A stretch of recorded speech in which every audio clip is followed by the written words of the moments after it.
गुरुजी सत्संग सुनने में जागरूकता क्या है? जैसा शत्रु का गाली एक-एक शब्द जैसा सुनना चाहिए बोलते हैं, सत्संग सुनते वक़्त। सत्संग सुनते हुए आपको ऐसे रहना चाहिए जैसे आप शून्य अवस्था में हो। जब आप शून्य होंगे तभी तो किसी चीज़ को अट्रैक्ट कर पाओगे ना। शून्यता में तो सब कुछ आता है। अगर आप खुद ही विचारों से भरे हुए हो या अपनी समस्याओं से भरे हुए हो तो सत्संग नहीं सुन सकते आप। उस सत्संग सुनने से कोई फ़ायदा ही नहीं। जब तक आपके अंदर शून्यता ना हो तब तक आप उस सत्संग सुनने से कोई मतलब ही नहीं। अब जैसे कुंडली शक्ति का जागरण की बात आती है, अगर आपके मन में शून्यता है, आपके ब्रेन में शून्यता है, बिना विचार के हो, तो आप देखोगे ऊपर शून्यता है और नीचे से शक्ति जा रही है, तो एकदम शून्य में शक्ति प्रवेश हो जाएगी।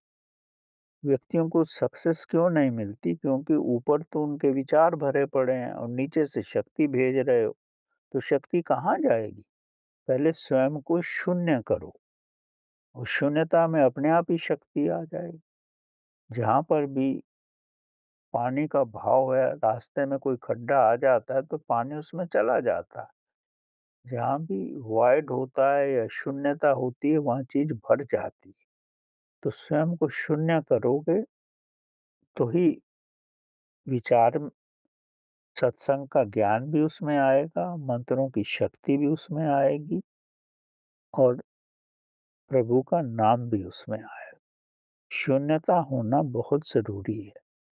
अब घड़े में ऑलरेडी पत्थर भरे पड़े हैं, तो उसमें कहाँ से कुछ और डाल सकते हो? नहीं डाल सकते। जब तक अपने आप को पूर्ण शून्यता से नहीं करोगे, तब तक कोई लाभ नहीं होने वाला। शून्यता का दूसरा रूप ये समझते हो सकते हो आप, जैसे नटराज रस्सी पे चलता है। अगर शून्यता पे रस्सी से चलने से ज़रा भी हिलता-डुलता है तो नीचे गिर जाता है। तो शून्यता मतलब रस्सी पे चलना ही शून्यता है। बैलेंस करना पड़ता है। शब्दों में सब कुछ कहना सरल है, इसका विज्ञान ही मैं आपको बता रहा हूँ, ज्ञान दे रहा हूँ, करना आपको है। अगर आप नहीं करोगे, तो ना ज्ञान का फ़ायदा है, ना विज्ञान का फ़ायदा है, कोई मतलब नहीं है उसका। क्योंकि ये तो सब सब्जेक्टिव साइंस है, ये आपको स्वयं पे ही लागू करनी है।